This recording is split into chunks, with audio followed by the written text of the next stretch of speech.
Hi there, Christine Papworth here, the real estate doctor. You know, this is my second blog. I'm so excited. I actually know what I'm doing now.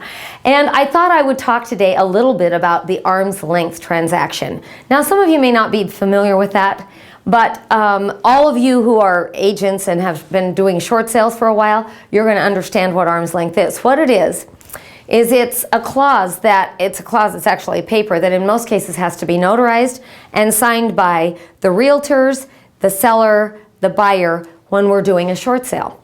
And what it says, when it started out several years ago, it was like a little sentence that said the buyer and the seller can't be related. That was about it. Nobody cared other than that, they couldn't be related. Well, now it says if the buyer has ever met the seller, if the seller and the buyer have ever, used the same bathroom, just kidding. If the seller and the buyer have talked, then they won't do the short sale. And I've actually had lenders who've said, oh, the buyer and the seller have talked. Well, of course they've talked. The seller was there when the buyer walked through their home. Doesn't mean they're intimately acquainted or that they're planning anything coercive against you.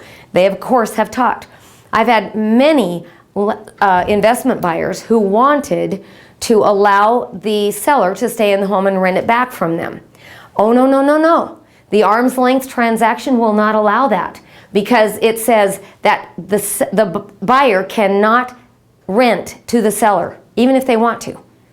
Now, I'm sorry, but I believe that is a direct violation of the Fair Housing Act that says you can't discriminate against anyone for a rental based on anything, unless they don't have the money or they can't qualify.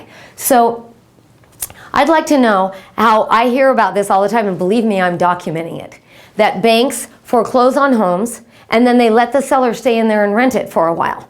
Now, if the banks are doing that for themselves, how can they hold us to a double standard where they say that's impossible for a new seller who has nothing to do, a new buyer who has nothing to do with them, nothing to do with the short sale other than they bought it?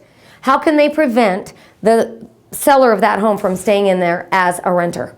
So that's my blog for today, and I would love to hear what you think about it. If you're a representative from a bank, if you're an attorney, if you are a fair housing person, if you are a buyer or a seller, I would like to know what your thoughts are on the arm's length clauses that are in all of these short sale approvals.